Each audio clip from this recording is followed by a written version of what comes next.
자, 여러분 오늘도 글 읽느라고 너무너무 고생하셨습니다. 수경낭자전, 그쵸? 굉장히 유명한 고전소설이고요. 오늘 제가 여러분들께 말씀드리고 싶은 것은 고전소설의 일반과 특징입니다. 고전소설의 뻔한 내용들을 말씀을 좀 드릴 거고, 이 수경낭자전만의 특이점 말씀을 같이 드릴 거예요. 그러면은 고전소설의 일반적인 것들과 이 수경낭자전만의 특징들을 우리가 같이 이해하면서 훨씬 더 수경낭자전을 깊게 분석할 수가 있게 되겠죠. 자, 한번 들어가 보겠습니다. 올해 수능에서도요, 요런 식의 어떤 문제 패턴이 나올 확률이 상당히 높다. 일단 고전소설의 일반, 고전소설의 어떤 기본적인 구성에 대해서 얘기를 한 다음에, 하지만 이 고전소설은 굉장히 특이하지, 이런 식으로 가는 거예요. 여러분들이 올해 6월 평가원 지문 기억하실지 모르겠는데 김진옥전이었죠. 김진옥전에 보면 뭐라고 나오냐면, 일반적으로 천상계의 인물들은 도움을 주는 것이 특징이다. 그러니까 일반적으로는 천상계의 존재들은 인간에게 도움을 준다. 하지만 이 김진옥전에서는 오히려 용왕이 김진옥에게 도움을 받는다. 이런 식의 보기가 출제가 됐었거든요. 그러니까 올해 수능의 고전소설은요, 일반적으로 고전소설은 이러한 모습인데 우리가 오늘 출제할 작품은 저러한 특징이 있어. 요런 구조로 여러분들께 제시될 가능성이 있다, 이 말씀이죠. 그러면 이 문제를 잘 풀어내기 위해서는 여러분들이 고전소설의 일반부터 이해를 잘 하셔야겠죠. 자, 그래서 제가 오늘 요 지문에 대해서 여러분들께 올해 수능의 모습까지 연계지어서 말씀을 좀 드리겠다, 이런 말씀을 드리는 거예요. 그리고 제가 이제 여러분들이 EBS에 대해서 고민을 많이 하시더라고요. 나 EBS 작품도 좀 해야 되는데, 제가 파이널 마라톤 들어가면요, EBS 작품 아주 찍먹시켜 드릴 거예요. 제가 또 EBS 작품 진짜 적중 잘 시키는 거 알죠? 저 적중률에 대해서 아직 소문을 못 들으신 분들은요, 작년 제 적중 사례들 꼭 한번 검색해 보시기를 바랄게요.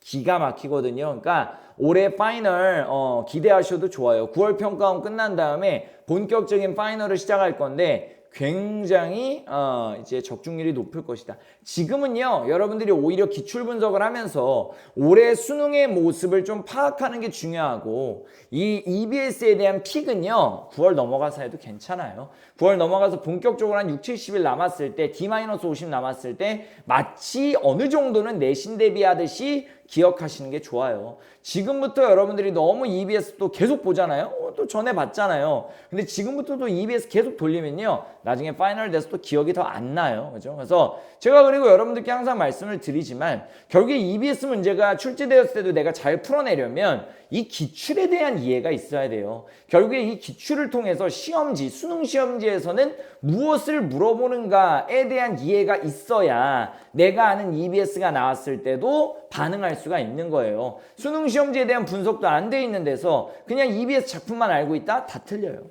작년 수능에 제가 말씀드렸죠? 오답률 탑 15 중에 12개가 EBS 연계문항이에요. 그럼 그걸 무엇을 의미하냐? EBS 공부만 한다고 해서 문제를 풀 수 있는 시험이 아니다라는 말씀을 드리는 거예요. 그렇기 때문에 제가 지금 여러분들께 기출 분석을 제시하는 거 잘 들어두세요. 제가 수능에서는 자꾸 이런 거 물어봐, 그치? 수능에서는 자꾸 이런 걸로 우리를 괴롭혀, 그치? 요런 것들을 먼저 이해를 시킨 다음에 EBS를 주입시켜 드릴 거다, 이 말이에요. 그래서 지금 잘 따라오셔야 됩니다. 자, 무슨 얘기하냐면, 작품에서 상공의 잘못이, 상공이 수경의 시아버지입니다.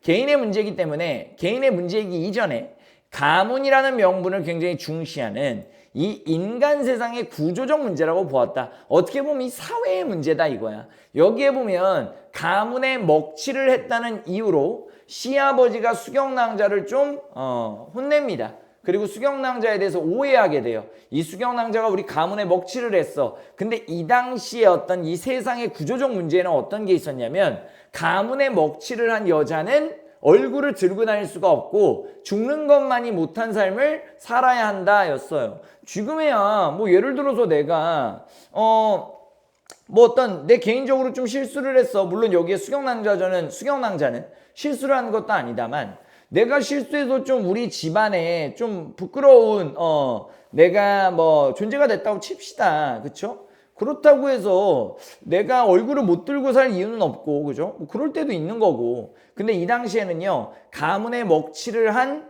어떤 며느리, 가문의 먹칠을 한 여자는 거의 살아갈 수 없는 수준이었단 말이야. 그래서 지금 이 소설 속의 수경낭자도 시아버지에게 오해를 받고 자살을 해버렸단 말이야. 그렇죠? 이게 어떤 이 시아버지의 오해, 개인의 문제이기 이전에 그 집안에 먹칠을 한 여자는 이 세상을 살아갈 수 없다라는 분위기를 만들어내는 이 인간 세상, 이 조선시대의 구조적 문제다라고 이야기를 하는 겁니다. 자, 여기 중요합니다. 그래서 이 구조적 문제를 비판하기 위해서 수경 부부를 마지막에 어디로 보내? 이 가문이라는 명분, 즉 이 인간 세상의 어떤 인간 세상의 규칙들이 작동하지 않는 천상계로 보낸다 이거야. 그죠? 상공 부부는 그래, 가문이 뭐가 중요해? 자식들이 전부 하늘로 떠나버렸는데 가문이 뭐가 중요해? 가문의 무의미함을 깨닫가요 구조적 문제에 대응하는 방식을 보여줬다. 쉽게 말씀드려서 이 세상의 구조를 비판하기 위해서 일부러 새드 엔딩을 설정했다 이겁니다. 지금 이 결말 자체가 굉장히 특이하죠. 수경낭자전의 결말 어떻습니까? 수경과 선군이 하늘나라로 떠나버립니다. 그리고 망연자실한 시아버지, 시어머니, 상공부부가 매일매일 슬퍼하다가 한낮한시에 죽더라라는 결론이에요. 그래서 이 새드 엔딩 자체가 의미하는 바가 사회 구조에 대한 비판인 것이다. 왜냐하면 일반적인 고전소설은 결론이 해피엔딩이죠. 일반적인 고전소설은요, 해피엔딩을 통해서 권선징악의 교훈을 전달하거든요. 일반적인 고전소설은. 잘 봐, 주인공이 이런 시련과 고난을 겪지만 어쨌든 착하고 선하게 사니까 해피엔딩, 복을 받잖아. 그러니까 너도 착하게 살아야 돼. 권선징악의 교훈을 드러낸다라고 하면 이 수경낭자전은요, 권선징악이라기보다는 이 잘못된 세상 구조, 내가 좀 실수를 하면 뭐 집안의 가문에 먹칠을 하면 내가 얼굴을 들고 살아갈 수 없어. 그 모두가 그 사람을 비난하고 그 사람을 살지 못하게 만들어버려. 그쵸? 특히 여자. 뭐 집안에 먹칠을 한 이 며느리에게 엄청난 사회적인 따가운 시선을 보내는 이 사회 구조에 대한 비판의 메시지를 전달하기 위해서 이 답 안 나오는 사회에 수경이 자살하잖아요. 그 다음에 이 답 안 나오는 사회에서 어떤 해피엔딩으로 끝나는 게 아니라 이 사회는 답 안 나와. 그냥 천상계에 가서 행복하게 살아. 요렇게 수경낭자 선군을 하늘로 보내버린다. 요런 구조인 거죠. 그래서 이러한 새드 엔딩을 통해서 세상의 구조를 비판하는 특이사항을 가지고 있다. 하지만 또 공통적으로 뭡니까? 가족에는 전달하고 있다. 마지막에 헤어질 때 예를 들자면 수경이나 선군이 상공부부, 시아버지, 시어머니, 특히 수경이 자신을 오해한 시아버지가 나를 오해해서 너는 집안에 먹칠을 했어 라고 해서 이제 수경낭자가 자살을 했지만 수경낭자가 시아버지를 비판하진 않는단 말이에요. 그리고 오히려 마지막에 약도 막 챙겨주고 그 다음에 끝까지 시아버지, 시어머니를 걱정한 다음에 하늘나라로 떠난단 말이야. 거기에서 뭘 파악할 수가 있다? 가족애를 파악할 수가 있다. 그래서 이 특이점은 권선징악이라기보다는 세상 구조를 비판하고 있다. 새드 엔딩을 통해서 여러분들이 이렇게 정리하시는 거고, 그렇죠? 이렇게 정리하시는 거네요. 여기가 새드 엔딩이다. 오히려 여기가 해피엔딩이다. 그죠? 자, 이게 수경낭자전이다. 하지만 가족애를 전달하는 것은 공통된 교훈이다. 여러분들 이렇게 정리할 수가 있겠네요. 그래서 자, 장면 단위로 요약해보면 이런 거네요. 상공부부가 있어요. 그리고 수경부부가 있죠. 근데 상공이 수경을 오해함으로써 수경이 자결을 하고 나중에 수경과 선군이 천상계로 떠납니다. 그리고 상공부부는 아이고 우리가 괜한 오해를 해서 얘네가 천상계로 떠났구나 망연자실하면서 후회하는 삶을 산다. 하지만 이 와중에도 수경하고 선군이 끝까지 상공부부를 사랑하고 또 이 수경하고 선군이 끝까지 동춘이하고 춘향이 이 아들과 딸을 사랑하기 때문에 이 가족에는 그대로 전달이 되고 있다. 이렇게 여러분들이 정리를 해보시면 되겠네요. 자, 그 다음에 제가 여러분들께 오늘 정리해드리고 싶은 것은 평가원에서 여러분을 괴롭힐 때 가장 이제 포인트, 특징으로 잡는 것이 인물 관계도에 대한 파악 능력입니다. 자, 지금 제가 색깔별로 구분을 좀 했습니다. 인물 관계가 딱 봐도 굉장히 복잡하죠.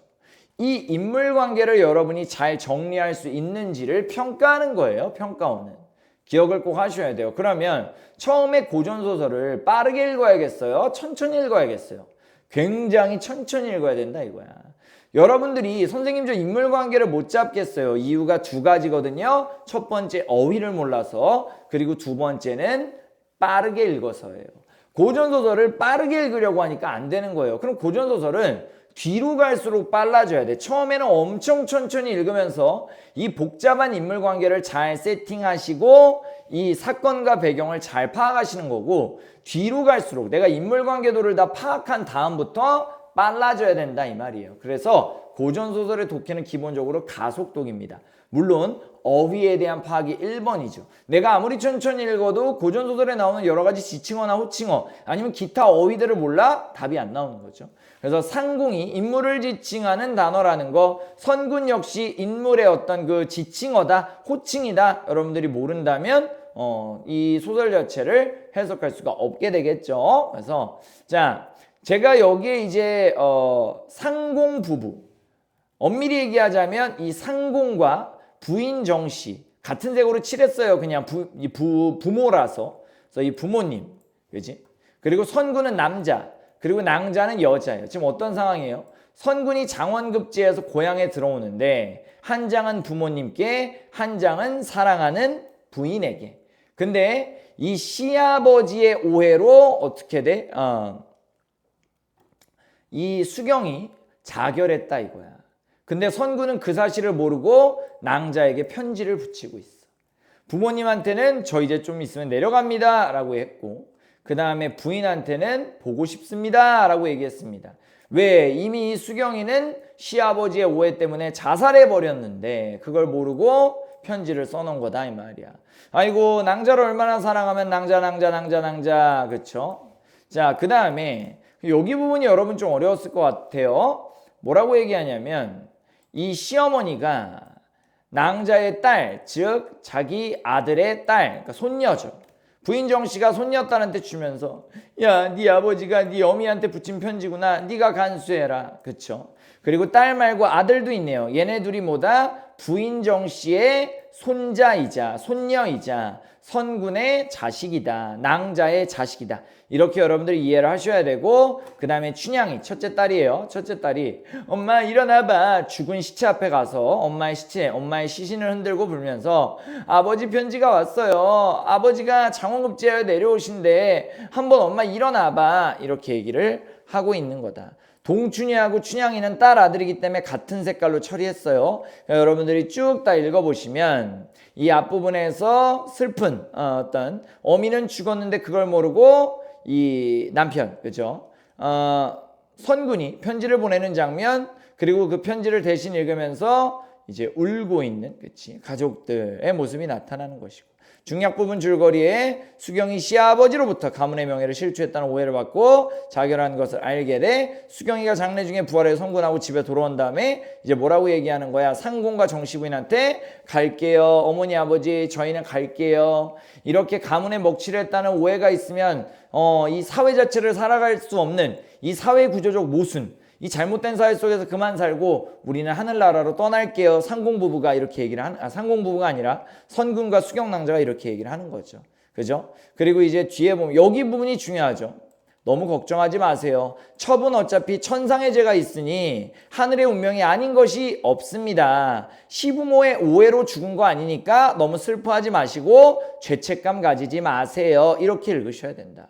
그래서 자, 마지막에 떠나는 거죠. 자, 1번에 대한 정답, 아버지 소식을 어머니께 전하고 싶은 마음, 그치, 행동으로 표현하고 있다. 어디 나와 있어? 울면서, 그쵸, 어미 시신을 흔들고 울었다. 여기서 정리하시면 되겠고요. B에서는요, 안타까운 심정이 아니라 어떤 심정이죠? 적절한 거 고르는 거니까 이제 그럴 수 없는 처지를 언급하며 안타까운 심정을 드러내고, 그러니까 만나자라고 얘기를 하고 있는 것이다. 자, 3번은 말하기 방식인데요. 자, 자신의 운명은 하늘의 뜻이에요. 그러니까 시아버지 때문에 죽은 거 아니니까 너무 죄책감 가지지 마세요 라고 주장하는 거지. 자신을 책망하지 말 것을 부탁하는 것은 아니다. 주장을 잘못 파악했다. 이렇게 정리하시면 되겠습니다. 자, 아래 해피엔딩과 새드엔딩의 구조에 대해서 이해하시고, 마지막에 수경 부부가 부모를 위로하고 나아가 엎드린 다음에 안녕 엄마 아빠 나 갈게, 나는 하늘나라로 갈게. 근데 망설이는 모습이 어디 나왔죠? 선생님, 이 부분이 망설이는 부분 아니었어요? 슬퍼한다라고 했으니까요. 그치? 자, 여기죠. 새로이 슬퍼하니. 선생님, 이 부분이 망설이는 부분 아니에요? 오해하시면 안 돼요. 여러분들이 슬픔과 망설이다를 동의어를 읽으시면 안 됩니다. 망설이는 떠나지 못하고 갈팡질팡 안 떠날래 라고 생각하는 거고, 슬픈 거는요, 내가 떠나는 와중에도 마음이 굉장히 찢어지는 그런 상황을 나타내는 거니까 여러분들이 슬프다와 망설이다를 동의어로 생각해서 이 답을 고르지 못했는지 한번 파악을 해보셔야 돼요. 오답률이 높았다라는 말씀을 드리는 거예요. 결국에 오늘의 데일리 퀴즈입니다. 갈등을 중심으로, 그치, 초현실적 공간을 통해서 주인공들은 떠나고 어떤 이 새드 엔딩 속에서 사회 구조적 문제에 대한 비판의 정서를 드러낸다, 비판의 교훈을 드러낸다까지 체크하시면 되겠습니다. 자, 여러분들 오늘 그리느라 너무너무 고생하셨습니다. 우리를 쓰러뜨리는 건 빈 지갑이 아니라 텅 빈 머리와 텅 빈 마음이라고 합니다. 우리 1일 1지문을 읽으면서 단순히 성적만 올리는 것이 아니라 우리의 머리와 마음을 더 풍성하게 그리고 풍요롭게 만드는 하루하루를 보냈으면 좋겠습니다. 자, 여러분 오늘도 그리느라 너무너무 고생하셨고요. 과제 제출하면서 이야기 나눕시다. 저는 여기서 인사드릴게요. 안녕!